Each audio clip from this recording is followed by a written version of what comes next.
আজি আমি কৰিম অসম জাতীয় বিদ্যালয় ক্লাছ 4 মৌখিক আৰু বুদ্ধি পৰীক্ষাৰ অনুশীলনী 12 প্ৰশ্ন উত্তৰসমূহ। ইয়াত 1 নম্বৰ প্ৰশ্নটো আছে 2 ডিষ্টা কাগজত কিমান খেলা। আমি জানো যে এতিয়া অংকটো ইয়াত কৰি ল'ম। আমি জানো যে 1 ডিষ্টাত থাকে 24 খেলা। তেতিয়াহ'লে 2 ডিষ্টাত কিমান আছে উলিয়াবলৈ হ'লে 2 লগত 24 খেলাটো আমি পূৰণ কৰিব লাগিব। এতিয়া এতেকে 2 ডিষ্টা সমান তাৰ কাৰণে আমি 2 লগত 24 খেলাটো পূৰণ কৰিব লাগিব। 2 পূৰণ 24 খেলা। এতিয়া 2 24 গুণ হ'ব 48, 4 10 8 48। তাৰপিছত পাতিম আমি খেলা, মানে আমি এতিয়া পালোঁ যে 2 ডিষ্টা সমান 48 খেলা। এতিয়া ওপৰত লিখি দিম যে 2 ডিষ্টা কাগজত 48 খেলা।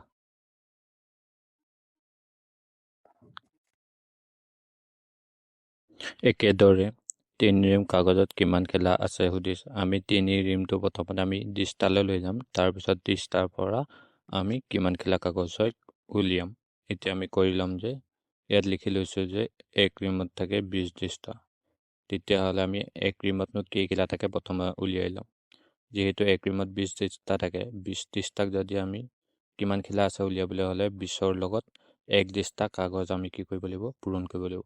আমি জানো যে 1 ডিষ্টাত থাকে 24 খেলা।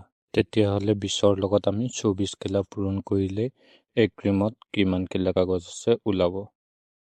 এতিয়া 20ৰ লগত যদি আমি 24 খেলা পূৰণ কৰোঁ 1 ৰিম কাগজত কিমান আছে ওলাব। এতিয়া 20ৰ লগত 24 পূৰণ কৰিলে হ'ব 480 খেলা, মানে 1 ৰিম কাগজত থাকে 480 খেলা। তেতিয়াহ'লে 3 ৰিম কাগজত কিমান খেলা আছে উলিয়াবলৈ হ'লে আমি 3 লগত 1 ৰিমত থকা 480 খেলা কাগজ পূৰণ কৰিব লাগিব। এতিয়া আমি এনেদৰে লিখিম যে এতেকে 3 ৰিমত কাগজ থাকিব 3 পূৰণ 480 খেলা। এতিয়া 3 লগত 480 পূৰণ কৰিলে 3 ৰিমত কিমান কাগজ আছে ওলাব। এতিয়া আমি পূৰণ কৰিম 3 0 0 3 8 গুণ 24 4 কৰিব 2 3 4 12 12 2 হ'ব 14। আমি 480 লগত 3 পূৰণ কৰি পালোঁ 1440 খেলা।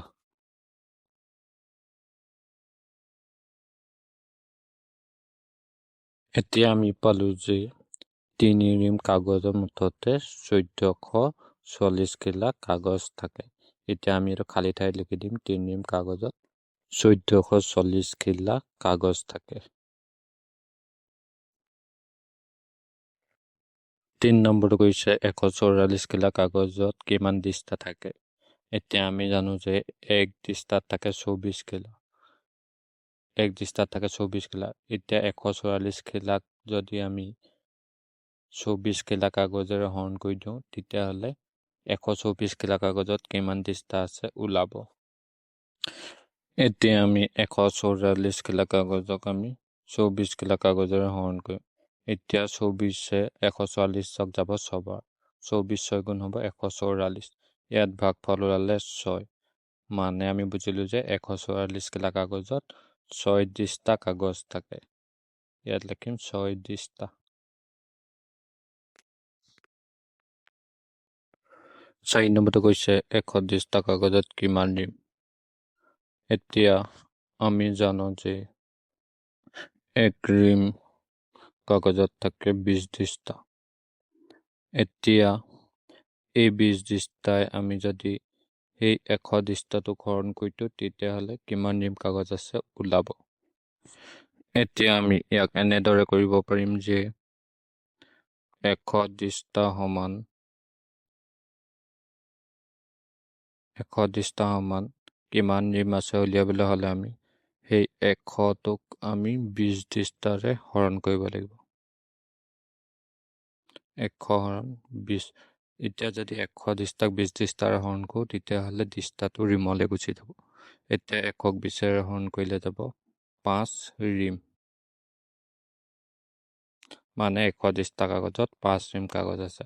এতিয়া এনেকৈ ওপৰত লিখি দিব পাৰিম যে 100 ডিষ্টা কাগজত 5 ৰিম।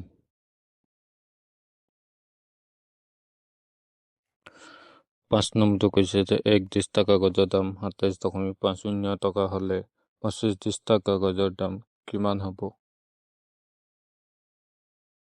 এতিয়া 25 দিস্তা কাগজৰ দাম উলিয়াবলৈ হ'লে আমি 25 দিস্তাৰ লগত এক দিস্তা কাগজৰ দাম 27.50 টকাটো পূৰণ কৰি দিব লাগিব।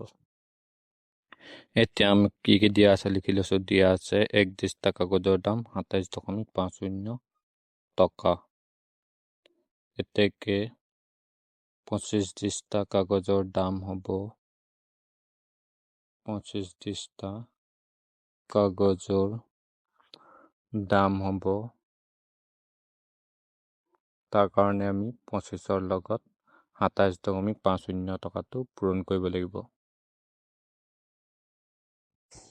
এতিয়া 25ৰ লগত 27.50 টকাটো পূৰণ কৰিলে হ'ব। এতিয়া দশমিক নাই ভাবি 2750 লগত 25টো পূৰণ কৰিম। এতিয়া 5 শূন্য গুণ হ'ব 0, 5 5 গুণ 25 5 উকলিব 2, 5 8 গুণ 35, 35 2 হ'ব 37, 37 7 বহিব। এতিয়া উকলিব 3, 5 দুগুণ হ'ব 10। এতিয়া 10ৰ লগত যদি আমি 3 যোগ কৰোঁ তেতিয়া হ'ব 13। এতিয়া আমি 2ৰে পূৰণ কৰিম। 2 শূন্য গুণ হ'ব 0, 2 5 গুণ 10 0 উকলিব 1, 2 7 গুণ 14 উকলা 1 15 5 উকলিব 1, 2 গুণ 4 1 হ'ব 5। এতিয়া যোগ কৰিলে আমি শূন্যটো নমাই নি 5ৰ লগত 0 যোগ কৰিলে 5, 7ৰ লগত 0 যোগ কৰিলে 7, 5 3 হ'ব 8, 5 1 হ'ব 6। এতিয়া 2 7 5 0 লগত 25 পূৰণ কৰি ইমান পালোঁ। এতিয়া যিহেতু দশমিক দুটা আগত আছে সেইকাৰণে শেষৰ ফালৰ পৰা দুটা আগত আমি দশমিক পাতিম। এতিয়া আমি উত্তৰটো পালোঁ 25ৰ লগত 27.50 টকা পূৰণ কৰি 687.50 টকা, মানে 25 দিস্তা কাগজৰ দাম ওলালে 687.50 টকা।